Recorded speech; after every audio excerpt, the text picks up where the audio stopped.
That poll last weekend had a question saying, if Nigel Farage was Prime Minister, would you vote for independence? And it was like 58% yes, which actually I know sounds a lot, but in the context of the way the question was asked, I actually didn't think it was that high. So, but I do think it does compel John Swinney and his team to think a little bit more about the independence strategy because, if there is any gift to the independence movement, it is an English nationalist. I've always thought for a long time, and I remember way back to when I started in politics, 20 odd years ago, David McCletchie used to say the same thing, that the biggest risk to the Union was not Scottish nationalism, it was English nationalism, and it's never really reared its head. But Nigel Farage is an English nationalist, and if he continues on the ascendancy, I think there's no question at all that is net good for the cause of Scottish nationalism. And Swinney and his team are absolutely compelled to think about their strategy in that context, I think. There's a couple of thoughts when you were speaking there. We were all told that if the unthinkable happened and Boris Johnson were to become Prime Minister, that would be it. We would be independent very quickly. I don't put as much store in this stuff.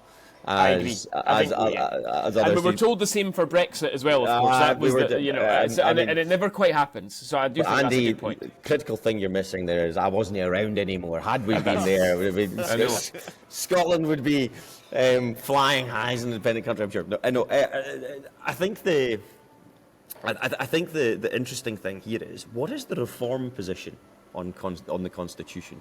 If Nigel Farage is, as you describe him, an English nationalist, what does he care about Scotland anyway?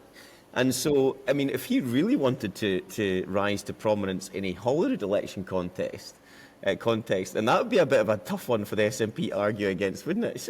You can have your referendum, no bother. And what did the SNP say to that?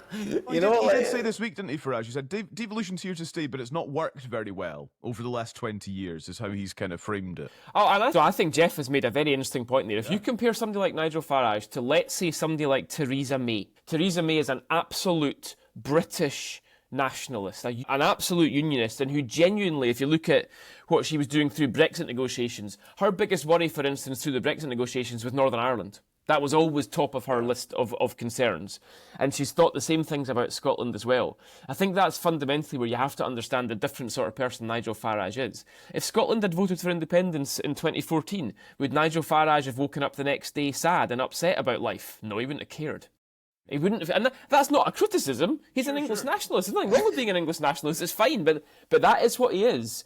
And I do think I think it's very interesting to think about how you could negotiate with Nigel Farage on the case for a Scottish independence referendum. I tell you something, he'd think about it more than Keir Starmer would. Yeah. So the SNP's position is, vote SNP 1, Reform 2. Absolutely.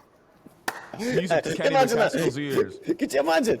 Yeah. What is there, a Scottish National Party and an English National Party at the same election? Brilliant. I can see John and Nigel on the steps of Bute House, and the tweet goes out saying, "This is a man I can work with." Yeah.